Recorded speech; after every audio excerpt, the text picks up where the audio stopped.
তোমরা কি ছিলে, বাসায় ছিলে? কি হয়েছিল একটু বলো তো। হয়েছিল এই যে রোজ আমরা মাদ্রাসাতে আসার সময় পানি খেয়ে আমরা মোবাইল দেখছিলাম, তারপর ওই যে ওইটি আইসে বলতেছে হলো কি তুই কি আমাদের সাথে খেলবো? আচ্ছা ঠিক আছে চল খেলনা পুতুল খেলে। আমরা ওখানে বসে খেলতেছিলাম, তারপরও কোন জায়গাতে যে আবুরে করতেছে কি মামা মামা আজকে আমি তোমাদের বাসায় শোবো, তানিশাদের বাসায় শোবো। আব্বু কাছে কি আসছে আমার শুয়েও।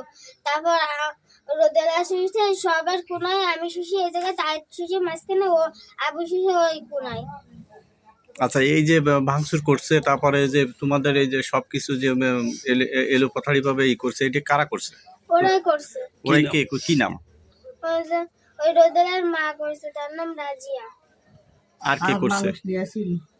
আরো অনেক অনেক অনেক লোক। এটা কখন, এই ঘটনাটা কখন হয়েছে? লাঠি দিয়ে ঘুষি দিয়ে দরজা বাইকে ফেলিল। আব্বু কাঁদছিল, আমরা বলছিলাম যে আন্টিরা আর করেন ওইসব করেন, আমরা ভয় পাচ্ছি। তারপর কি তোরা বেরো, গালাগালি দে, তার কাছে কি তোরা জ্যান্ত কবর দেবো। শুনতেছেন কথা, এখনো কথা তোকে গেলাম জ্যান্ত কবর দেবো, বেরো। তারপরে ওই যে রাজি আন্টি আমার হাত টেনে কছে কি তুই হচ্ছে একটা বিয়াদব, তুই দামড়ি মায়ের শুধু মিথ্যে কথা কয়, তুই ওরে যা শিখাই দেয় তুই তাই কইস না। তোমার মায়ের ডাকলি কেন? তো আমরা ওরে ডাকিনি, ও নিজে নিজেই আইছে।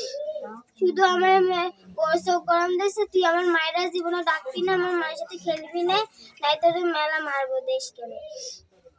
আচ্ছা।